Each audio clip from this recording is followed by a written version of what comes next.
Hello students, how are you? Hopefully आप बहुत अच्छे होंगे। बेटा बोहर्स एटॉमिक मॉडल हम कर रहे हैं, उसी में आगे देखते हैं। बोहर्स एटॉमिक मॉडल में वैसे तो एक बार डिस्कशन हो गई ऑलमोस्ट कि ये मॉडल क्या है, बट इसमें कुछ इम्पॉर्टेंट चीज़ें निकल के आई हैं। What are the usefulness of Bohr's atomic theory, what are the limitations of Bohr's atomic model, and what's the importance of negative energy of the electron within the atom, and how can you explain hydrogen spectrum, the line spectrum of hydrogen by Bohr's atomic theory. Okay, so let's see.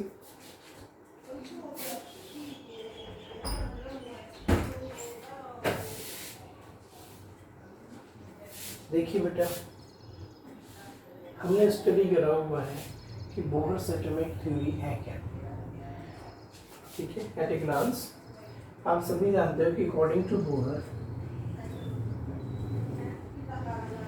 atom consists large number of orbits called energy levels and nucleus. This is the nucleus. Charge on nucleus is Ze, and suppose electron is revolving in the particular orbit. ठीक है, जिस किसी भी orbit में electron revolve कर सकता है। ये ऑर्बिट्स 1 2 3 4 5 कुछ भी हो सकती है। सर्कुलर ऑर्बिट्स, सर्कुलर पाथ जिसमें इलेक्ट्रॉन रिवॉल्व करता है। और किसी भी एटम में जो ऑर्बिट्स हैं, या इनको हम एनर्जी लेवल्स बोलते हैं, आप पढ़ चुके हो। ये अप टू इन्फिनिटी तक हो सकते हैं। फर्स्ट शेल जो है आप जानते हो, इसे के एल एम एन या फिर 1 2 3 4 कुछ इस टाइप से कहलाती है। ठीक है, सर्कुलर पाथ में इलेक्ट्रॉन घूम रहा है, रिवॉल्व कर रहा है, और जब ये रिवॉल्व कर रहा है तो ये रिवॉल्व करता रहेगा। ये एनर्जी लेवल्स है। ऑर्बिट्स जो भी हैं, these are energy levels, that is associated with the definite amount of energy. ठीक है, इनकी एनर्जी फिक्स्ड है, क्वांटाइज्ड है, and this energy we can find out minus 2 pi square m square e to the power 4 z square k square over n square h square. ये standard symbols हैं। pi 22/7, m mass of electron, e charge on electron, z atomic number, k is the constant. Value of k is 1 for CGS, and it is 9 into 10⁻⁹ in MKS unit. K is also written as 1/4 pi epsilon naught. Epsilon एक Greek symbol है।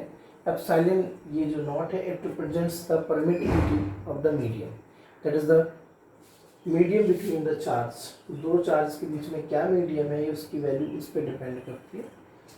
Okay, so this is the energy. अगर आप इसको solve करके लिखोगे, so it comes out -13.6 Z square over N square electron volt per atom. Electron volt is the unit of energy, and it is 1.6 10⁻⁹ joule. इसकी value fixed है। ठीक है, तो इलेक्ट्रॉन सर्कुलर पाथ में घूम रहे, जिस ऑर्बिट में घूम रहे हैं उस ऑर्बिट की एनर्जी हम यहाँ से फाइंड आउट कर सकते हैं, फिक्स्ड होती है।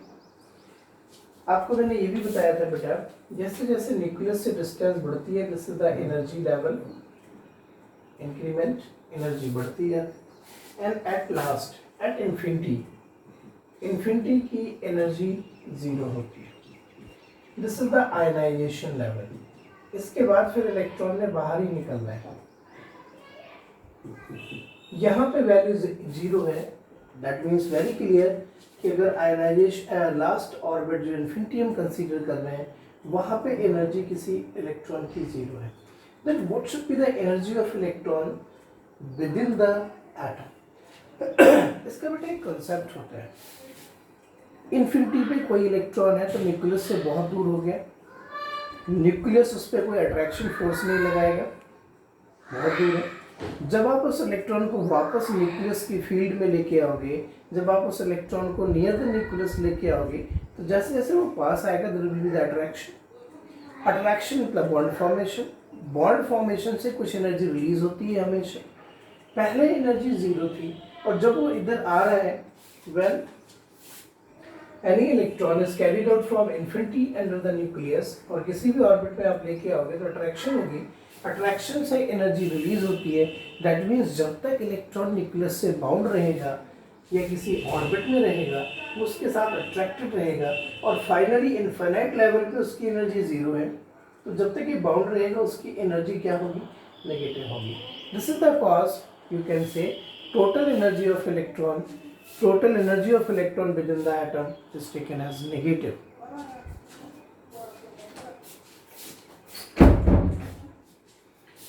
हम एटम के अंदर इलेक्ट्रॉन की एनर्जी को नेगेटिव में लेते हैं, नेगेटिव साइन में लेते हैं। इसकी यही रीजन है, because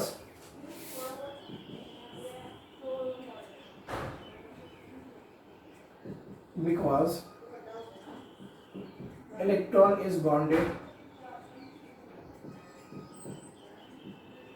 with the nucleus. Electron nucleus से bonded है. When it is at infinity, the energy is zero. This is the ionization level. यहाँ पे इसकी energy zero है. Obviously फिर atom के अंदर negative होगी due to bondation with the nucleus. So that's why we can say electronic energy of an electron is taken as negative within the atom. And this value can be find out from here. ठीक है, इसके बेटा usefulness मैंने पहले भी discuss करें। Bohr's atomic model mainly helps to explain the stability of the atom. अगर आपसे कभी कोई यूजफुलनेस के बारे में पूछता है, ये स्टेबिलिटी ऑफ एटम को एक्सप्लेन करता है।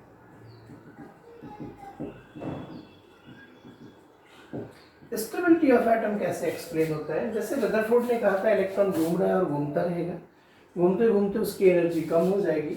ठीक है, रदरफोर्ड ने कहा फिर ये स्पाइरल पाथ में आके न्यूक्लियस में फॉल कर जाएगा due to attraction with the nucleus. But actually ऐसा नहीं होता।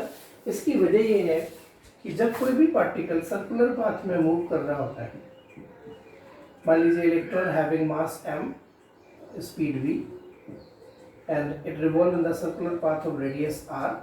This is the charge on nucleus Ze. ठीक है, and this is the charge on the electron. ये जो चार्ज है बेटा ये पॉजिटिव में होगा, ये नेगेटिव में, so there is the attraction. आपने पढ़ा होगा फिजिक्स में, या भी पढ़ लोगे आप, कि जब कभी भी कोई पार्टिकल सर्कुलर मोशन में मूव करता है उसमें टू फोर्सेस लगते हैं। One force towards central, centripetal force, one force just opposite, equivalent opposite, it is centrifugal force. And for the circular motion of a particle in the definite path, these two forces must be equal and opposite. तो बेटा जब ये दो force equal and opposite होंगे तो इसकी position change नहीं होगी, ये अपने पाथ में ही घूमता रहेगा। अब आप देखिए, अर्थ रिवॉल्व अराउंड द सन, तो क्या अर्थ कभी सन पे गिर सकती है? नहीं ना। क्यों? क्योंकि अर्थ और सन के बीच में जो फोर्स ऑफ अट्रैक्शन है उतना ही फोर्स अपोजिट डायरेक्शन में भी चल रहा है, टेंजेंशियल। मून हमारे अर्थ के अराउंड घूम रहा है, तो क्या मून कभी अर्थ पे आके गिर सकता है? क्योंकि सर्कुलर मोशन में सेंट्रीपिटल और सेंट्रीफ्यूगल फोर्स एक दूसरे के मोशन को बैलेंस कर देते हैं। ठीक है, आप सिंपली कुछ और एग्जाम्पल देख सकते हो, बट यहाँ पे केस थोड़ा डिफरेंट है। Electron is a charge particle, और हमने पढ़ा है कि जब कभी भी कोई चार्ज पार्टिकल मोशन करता है, रिवॉल्व करता है, then it loses its energy in form of electromagnetic radiations. Definitely this is the charge particle, so it should lose its energy in form of electromagnetic radiation after some time. इसका मतलब ये है कुछ देर के बाद इसकी एनर्जी अगर कम हो गई तो फिर एनर्जी कम होने पे ये अपना पाथ छोड़ देगा और जंप कर जाएगा from higher to lower energy level. इसीलिए मैंने आपको बताया था कि किसी भी एटम में बहुत से एनर्जी लेवल्स होते हैं। जिसमें सबसे कम एनर्जी का एक लेवल है ग्राउंड एनर्जी लेवल, ये ग्राउंड एनर्जी लेवल है, ठीक है। First orbit is known as ground energy level, its energy is the least energy. अगर कोई इलेक्ट्रॉन किसी ऑर्बिट में रिवॉल्व कर रहा है, ठीक है, मान लीजिए यहाँ रिवॉल्व कर रहा है, इसकी एनर्जी अगर कम होगी then it will jumps to the some lower energy level, ठीक है, न्यूक्लियस में नहीं गिरेगा और फिर लोअर एनर्जी लेवल पे भी रिवॉल्व करता रहेगा कुछ देर तक। ये टाइम भी 10⁻⁸ सेकेंड है, इधर से आके 10⁻⁸ सेकेंड तक यहाँ रिवॉल्व करेगा। फिर जब इसकी एनर्जी कम हो जाएगी then it again jumps to some another lower energy level, ultimately electron can jumps to the ground energy level. Ground energy level के बाद एक ऐसी स्टेज आ जाएगी, this is the stage at which you can say electron can revolve in this orbit without losing any energy, because this is the least energy state of that, and remaining energy levels are called excited energy levels. बाकी ये सभी excited energy levels कहलाते हैं, ठीक है। each energy level has its definite energy, उसके accordingly energy fixed है, हर एक ऑर्बिट की क्वांटाइज्ड है एनर्जी और नेगेटिव में है। मैंने आपको बताया नेगेटिव में क्यों है। एटम के अंदर इलेक्ट्रॉन की टोटल एनर्जी नेगेटिव होती है क्योंकि इलेक्ट्रॉन न्यूक्लियस से बाउंड है। हम इलेक्ट्रॉन की एनर्जी इन्फिनिटी में जीरो मान के चलते हैं। जब वही इलेक्ट्रॉन अट्रैक्ट करके न्यूक्लियस के अंदर आएगा then it loses some energy. जब एनर्जी लूज कर देगा तो उसकी खुद की एनर्जी पहले जीरो थी और एनर्जी लूज कर दी तो नेगेटिव में हो जाएगी, ठीक है। So that's why we can say electron never fall into the nucleus and we can say atom is stable. इसके अलावा बेटा इसका जो another usefulness है वो है exploration of line spectrum। कैसे?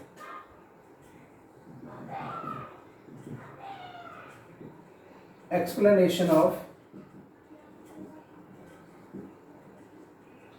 line spectrum। बेटा this is the line spectrum, just like हमने पढ़ा कि जब कोई इलेक्ट्रॉन किसी हाई एनर्जी लेवल में है तो वहाँ पे रिवॉल्व करता है। वहाँ पे रिवॉल्व करने के बाद after 10⁻⁸ second it will jumps from high energy level to low energy level. जब कोई इलेक्ट्रॉन किसी हाई एनर्जी लेवल से लो एनर्जी लेवल में जंप करेगा then definitely it will lose some energy. यहाँ पे देखिए कि यही एनर्जी है बेटा। जब कोई इलेक्ट्रॉन यहाँ से यहाँ आएगा तो ये कुछ एनर्जी रिलीज करेगा, कुछ एनर्जी लूज करेगा इन फॉर्म ऑफ फोटॉन्स। अगर इस रिलीज्ड एनर्जी को आप स्टडी करो, इसको स्पेक्ट्रम में पास करो, उसमें प्रिज्म से पास करो तो हमें इसका स्पेक्ट्रम मिल जाएगा। ओके, सो लाइन स्पेक्ट्रम के अगर बारे में बात करें, एक्सप्लेनेशन ऑफ लाइन स्पेक्ट्रम, तो जब कोई इलेक्ट्रॉन किसी हाई एनर्जी लेवल पे, suppose it is the high energy level at En2, when it jumps from N2 to N1 energy level, it loses its energy in form of photons, in form of quanta, in form of energy levels. यहाँ से En2 और En1 आप इस energy के फॉर्मूले को use करके यहाँ पे पुट कर सकते हैं। En2 का मतलब हो गया माइनस 2π² m z² k² और n की जगह n2² h², मतलब कोई n2 हाई एनर्जी लेवल है, higher to lower, minus En1 again बस n2 की जगह n1 पुट कर देना इस एनर्जी के फॉर्मूले में। इसका डेरिवेशन भी है एनर्जी का फॉर्मूला, ये आया कहाँ से, लेकिन थोड़ा सा डेरिवेशन नहीं हमारे पार्ट में है, एक तरीके से समझ लीजिए। Minus 2π² m² e⁴ z² k² और n² की जगह n1² h², ठीक है, और ये h न्यू की जगह hc/λ कर लीजिए। ये है n2 ऑर्बिट की एनर्जी, ये n1 ऑर्बिट की एनर्जी। इन दोनों के डिफरेंस से जो एनर्जी लूज होगी वो एनर्जी ये है, तो उसके करस्पॉन्डिंग फ्रीक्वेंसी या वेवलेंथ हम फाइंड आउट कर सकते हैं, ठीक है। अगर आप इसे सॉल्व करते हो then you get 1/λ equal to, इसमें से जो कुछ कॉमन हो, देखो माइनस माइनस यहाँ प्लस हो जाएगा, कुछ वैल्यूज कॉमन आ जाएंगी, 2π² m² e⁴ k² h², ठीक है, इसे भी आप एच सी ओवर लैम्डा ही लिख लो। इतनी वैल्यू मैंने कॉमन कर ली, तो यहाँ से आ गया 1/n1² माइनस 1/n2², बाकी सब कुछ बाहर आ गया। Find out from here 1/λ, H C को भी इधर ले आइए, 2π² m² e⁴k² h³ इंटू सी इधर आ गया, ये हो गया 1/n1² माइनस 1/n2²। ये बेटा जो वैल्यू है ये पूरी कांस्टेंट है, mass of electron, charge on electron, के की वैल्यू, ठीक है, के की वैल्यू ऑलरेडी लिखी हुई है, h Planck constant, c speed of light, सब कुछ कांस्टेंट है। इसको एक नया कांस्टेंट से रिप्लेस कर देते हैं are, n1² and n2² into z², ये z² यहाँ पे बाहर रख लीजिए, z² लिखा, यू गेट दिस इक्वेशन। इसमें जो 1/λ है बेटा ये वेव नंबर है, मतलब हम किसी भी इलेक्ट्रॉन के ट्रांजिशन की जो from high level to low level आता है उससे जो लाइट इमिट करता है उसकी हम फ्रीक्वेंसी और वेवलेंथ फाइंड आउट कर सकते हैं। This equation is known as Rydberg formula, इसे हम रिडबर्ग फॉर्मूला कहते हैं। आर की वैल्यू फिक्स्ड है, it is known as Rydberg constant, scientist का नेम है Rydberg constant. Its value is 1.0 या 107,699 सेंटीमीटर इनवर्स। आर की वैल्यू ये है, जब आप इन सभी कांस्टेंट्स की वैल्यूज पुट कर दोगे तो इसकी वैल्यू लगभग ये आती है फॉर हाइड्रोजन एटम। तो कभी आपको दो ट्रांजिशन स्टेट के लिए कि इस लेवल से इस लेवल पे इलेक्ट्रॉन आया, उसकी वेव नंबर फाइंड करिए, उसकी फ्रीक्वेंसी फाइंड करिए, उसकी वेवलेंथ फाइंड करिए, यहाँ से फाइंड आउट कर सकते हो। एनर्जी का फॉर्मूला ये है, अगर आप इसको और सिंप्लीफाई करते तो ये बन जाता, बट ये इलेक्ट्रॉन वोल्ट में है, कोई भी फॉर्मूला अप्लाई कर सकते हो। तो यहाँ से हम बता सकते हैं कि जब कोई इलेक्ट्रॉन हाई एनर्जी लेवल से लो एनर्जी लेवल में आएगा तो ये ट्रांजिशंस आएंगे, इसी ट्रांजिशन के करस्पॉन्डिंग हमें प्रिज्म में कुछ लाइंस मिलती हैं, उन्हीं को हम उसका लाइन स्पेक्ट्रम बोलते हैं। और जो रेडिएशन से एमिट होगा उस रेडिएशन की फ्रीक्वेंसी आएगी, एनर्जी लेवल का डिफरेंस कर दो, उन एनर्जी की वेवलेंथ फ्रीक्वेंसी फाइंड आउट करना है, ये फार्मूला यूज कर लो। ये फार्मूला बेटा काफ़ी यूजफुल है, 1/r 1/n1² minus 1/n2² into z², where n1² and n2² these are the energy levels, ये एनर्जी लेवल्स हैं और इनके अकॉर्डिंगली हम एनर्जी भी फाइंड आउट कर सकते हैं। High energy level to low energy level transition, बात समझ आ गई। अब इसी चीज को देख करके बेटा इसमें हाइड्रोजन स्पेक्ट्रम की भी एक्सप्लेनेशन है। मान लीजिए कि आपके पास ये जो एटम है ये हाइड्रोजन है, ठीक। एक्चुअली प्रॉब्लम क्या है, बोहर्स एटॉमिक थ्योरी की जो भी डेवलपमेंट हुई है it is true only for single electron species, ये लिमिटेशंस में आएंगे इसके। Bohr's atomic model is applicable for single electron species, it could not explain multi electron spectrum. Bohr's atomic model further और भी बहुत सी चीज़ें जिनको एक्सप्लेन नहीं करता, ये मैं यहाँ लिख देता हूँ, आपके काम आएंगी। Limitations of Bohr's atomic model, this model is applicable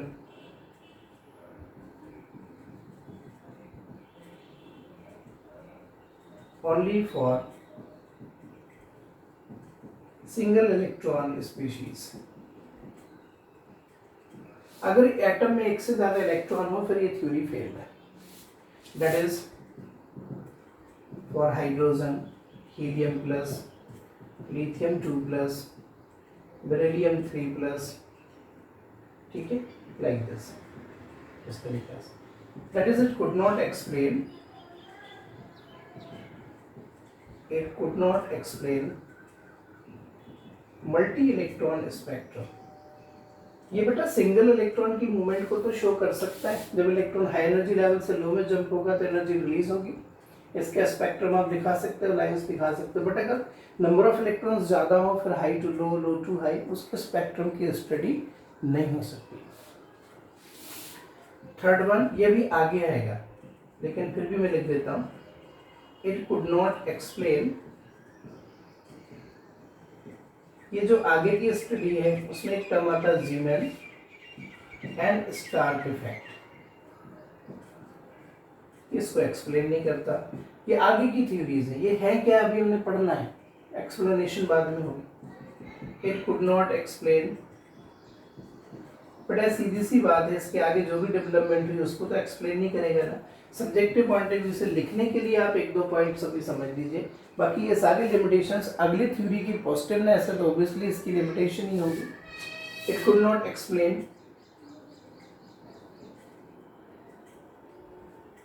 dual nature of a particle, ठीक है, ये अलग concepts आएंगे बाद में।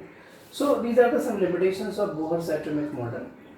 But how can you explain line spectrum of hydrogen? बेटा मान लीजिए कि आपके पास ये हाइड्रोजन है, देखो हाइड्रोजन में आप जानते हो एक इलेक्ट्रॉन है, 1H1 से रिप्रेजेंट करते हो, you can say there is the one electron and one proton, ठीक है। तो जब कोई इलेक्ट्रॉन रिवॉल्व कर रहा होता है हमें लग रहा है कि उसमें एक ही ऑर्बिट होगी हाइड्रोजन में, लेकिन हाइड्रोजन में भी infinite number of orbits possible है। इलेक्ट्रॉन किसी भी ऑर्बिट में हो सकता है, हाँ जब वो अपनी लीस्ट एनर्जी स्टेट में होगा तो ग्राउंड एनर्जी लेवल में होगा।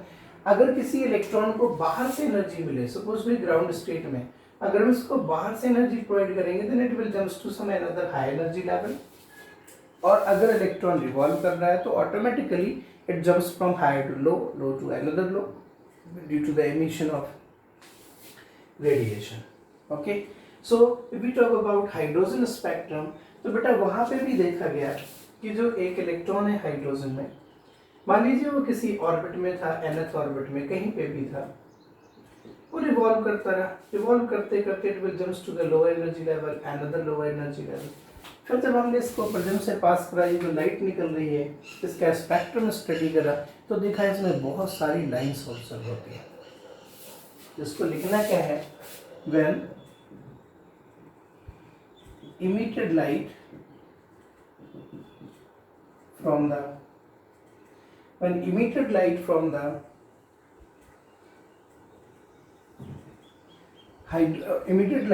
the hydrogen discharge tube, या तो आप इसकी डिस्चार्ज ट्यूब ले लो,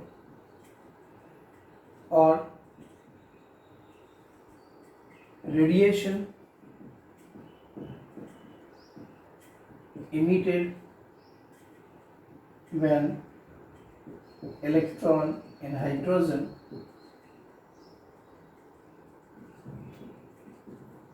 jumps from higher energy level to lower energy level, higher को हम N2 बोलेंगे, लोअर को N1 बोलेंगे,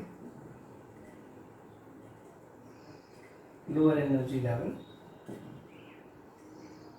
and this light or radiation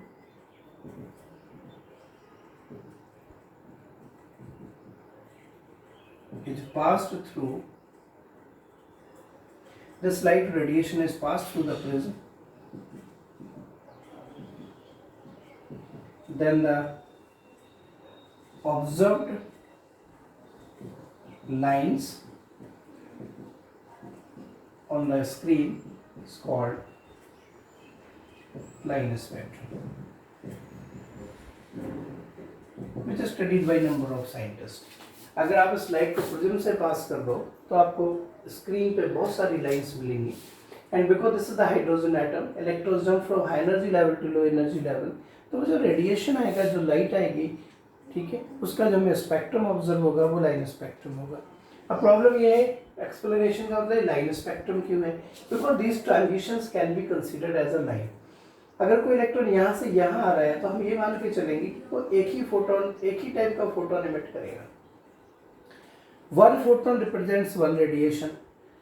That definitely on the screen we get one line. This line represents the transition lines from high energy level to low energy level. Similarly, for another transition, इस करके हमें lines मिलती हैं। ये जो lines मिलती हैं बेटा, इन्हीं को हम लाइन स्पेक्ट्रम बोलते हैं।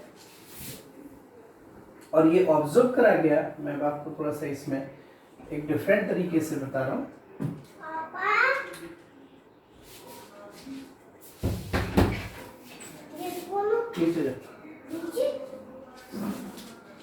ये एनर्जी लेवल्स है,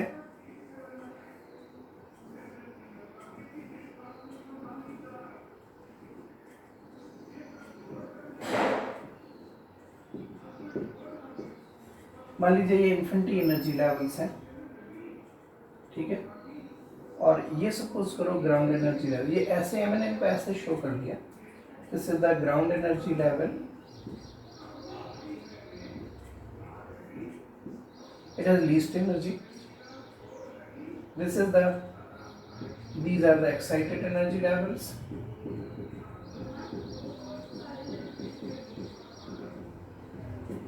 मान लीजिए मैंने 9-10 एनर्जी लेवल्स लिख लिए यहाँ पे।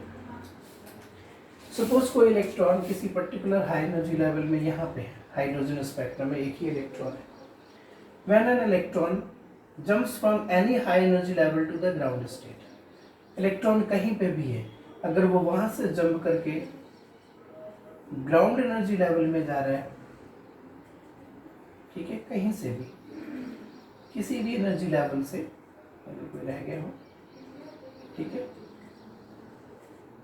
कहीं से भी किसी भी हाई एनर्जी लेवल से इलेक्ट्रॉन जब ग्राउंड एनर्जी लेवल में जाता है, तो ये जो आपको लाइंस मिल रही है ट्रांजिशन लाइंस, ठीक है, इन लाइन की स्टडी करी अलग साइंटिस्ट ने, इनका नाम भी अलग है, ठीक है। Similarly electron wave jumps from any high energy levels to the second energy level, electron jump कर सकता है किसी भी हाई एनर्जी लेवल से सेकंड एनर्जी लेवल तक, इलेक्ट्रॉन जंप कर सकता है किसी भी हाई एनर्जी लेवल से थर्ड एनर्जी लेवल तक। बट इस तरीका से इलेक्ट्रॉन किसी भी हाई एनर्जी लेवल से किसी भी लो एनर्जी लेवल पे आ सकता है, उसके करस्पॉन्डिंग हमें लाइंस मिलती हैं, वो लाइंस ही लाइन स्पेक्ट्रम है, जिनकी स्टडी अलग अलग साइंटिस्टों ने की। हम इन लाइंस के बारे में पढ़ रहे हैं, जैसे ये लाइंस हैं, these are the Lyman series of lines, ठीक है, मैं यहाँ पे लिख दे रहा हूँ। हाइड्रोजन स्पेक्ट्रम में इतने टाइप की लाइंस ऑब्जर्व हुई, one is Lyman series of lines. Lyman is the name of scientist. These are the lines observed when electron jumps from any high energy level to the ground energy level. जब electron की transition N2 से N1 होती है, अगर N2 कुछ भी है लेकिन N1 1 है, तो जो भी आपको लाइंस मिल रही होती हैं, उन लाइंस को हम बोलते हैं Lyman series of lines. That is the electron jump from any high energy level to the ground energy level, like this. These lines are generally obtained in the ultraviolet region. अगर आप इनकी wavelength और frequency find out करो, तो ये वही आती है जो अल्ट्रावायलेट रेडिएशंस की आती है, जो इलेक्ट्रोमैग्नेटिक स्पेक्ट्रम में होती है। Similarly, another is Balmer series of lines. Hydrogen spectrum में बेटा बामर सीरीज ऑफ लाइंस भी मिलती हैं, इसमें N2 की वैल्यू 3, 4, 5 से लेके इन्फिनिटी तक होगी, all are according to the initial spectrum, because electron jump from high energy level to low energy level. और इसके लिए जो N1 की वैल्यू होगी, ये सेकंड एनर्जी लेवल होगी। तो जब कोई इलेक्ट्रॉन किसी भी हाई एनर्जी लेवल से हाइड्रोजन एटम में सेकंड एनर्जी लेवल पे जंप करेगा, like here, then the lines observed are called Balmer series of lines. और इनकी जो बेटा वेवलेंथ और फ्रीक्वेंसी है, it is observed in the visible region, ये कलर्ड लाइंस मिलती है। अगर कहीं पे लिखा हो फर्स्ट लाइन, तो समझ लेना 3 to 2 है, कहीं पे लिखा हो सेकंड लाइन, तो 4 to 2 है। इसमें ग्राउंड लेवल फिक्स्ड है दोनों में, सभी में, Lyman, बामर। Third studied by scientist Paschen, इनको पास्चन सीरीज ऑफ लाइंस बोलते हैं। और ये जो बेटा लाइंस है, इसमें N2 एनर्जी लेवल 4, 5, 6, लेकिन N1 एनर्जी लेवल थर्ड है। मतलब जब कोई इसकी ग्राउंड स्टेट N1 3 है, किसी भी हाई एनर्जी लेवल से थर्ड पे आएगा तो उसे पास्चन सीरीज ऑफ लाइंस कहेंगे। और इनकी जो फ्रीक्वेंसी और वेवलेंथ है, it is found to be infrared region, ठीक है, पास्चन। इसके बाद एक साइंटिस्ट हुए bracket series of lines studied in which high energy level electron jump from high energy to low, इसमें हाई एनर्जी 5, 6, 7 इन्फिनिटी, किसी भी एनर्जी लेवल से जब कोई इलेक्ट्रॉन 4th एनर्जी लेवल में आता है तो ब्रैकेट सीरीज बनती है। ये भी इंफ्रारेड रीजन ही है, ठीक है। पार्शियल मतलब इनके नाम आपको याद रखने होंगे। हाइड्रोजन स्पेक्ट्रम के इमिशन स्पेक्ट्रम में, उसके लाइन स्पेक्ट्रम में जो लाइंस मिलती हैं, जो लाइट निकलने के बाद हम प्रिज्म से पास करते हैं, इन लाइंस को Lyman series, Barmer series, partial series, bracket series of lines को, इन्हीं में और भी है। Fifth fund series of lines, ये फंड सीरीज ऑफ लाइंस है जिसमें N2 high energy level start होगा 6 से और N1 एनर्जी लेवल जो होगा लोअर एनर्जी लेवल है वो होगा 5th। ये भी बेटा इंफ्रारेड रीजन में ही मिलती है लाइंस, ठीक है। सिमिलरली एक और लाइन स्टडी हुई अब तक, हम्फ्री सीरीज ऑफ लाइंस। ये थोड़ा सा ना आपको कम समझ आएगा, भी बार बार आपने इसको देखना होगा, हाइड्रोजन स्पेक्ट्रम को बुक से भी रीडिंग करनी होगी, ठीक है, कंटेंट के लिए। Humphrey series of lines are observed from high energy level when electron jumps from high energy level 7th, 8th, 9th to the ground energy level which is considered at 6th। This is also infrared regions. ये infrared region में मिलती है। ये जो भी lines मिलेंगी, अगर आपने किसी हाई एनर्जी लेवल से लो एनर्जी लेवल पे जंप करा है, अगर ग्राउंड स्टेट 1 है तो लाइमन सीरीज, ग्राउंड स्टेट 2 है तो बार्मर सीरीज, ग्राउंड स्टेट 3 है तो पार्शियल सीरीज, ग्राउंड स्टेट 4 है तो ब्रैकेट सीरीज। मतलब जहाँ पे इलेक्ट्रॉन आ रहा है उसे ग्राउंड स्टेट कहेंगे, लोअर एनर्जी लेवल कहेंगे। Overall ground state energy level होता है 1, बट इन अलग अलग सीरीज में अलग अलग ground energy level, ground state level को डिफाइन करके इनकी स्टडी की गई, इनकी वेवलेंथ और फ्रीक्वेंसी फाइंड की गई और बहुत सारी लाइंस ऑब्जर्व हुई इन द हाइड्रोजन स्पेक्ट्रम पर लाइन स्पेक्ट्रम ऑफ हाइड्रोजन। इनमें से किसी भी सीरीज ऑफ लाइंस की आपने वेवलेंथ फाइंड करनी हो, फ्रीक्वेंसी फाइंड करनी हो, then you can find out by the Rydberg formula. इससे हम किसी भी टाइप के इलेक्ट्रॉन ट्रांजिशन के लिए उसकी करस्पॉन्डिंग जो लाइंस मिल रही हैं उसकी वेवलेंथ, फ्रीक्वेंसी फाइंड आउट कर सकते हैं। वेवलेंथ यहाँ से और फ्रीक्वेंसी के लिए फिर इसको स्पीड ऑफ लाइट से मल्टीप्लाई करना हो। सो this is the line spectrum, usefulness, negative energy. मैंने एक बार समराइज करने की कोशिश की है इसे, आप प्लीज़ इसको बार बार देखिए और जो बुक में थ्योरेटिकल पार्ट है प्लीज़ उस पेजेस को रीड करिए और इस पे जो न्यूमेरिकल्स होंगे बेस्ड ऑन एनर्जी फार्मूला और based on Rydberg formula, I will send this video in the numericals video in the next lecture. Okay, so please must watch, and if you have any doubts then please you can call me or contact me. Okay, thank you, thanks a lot.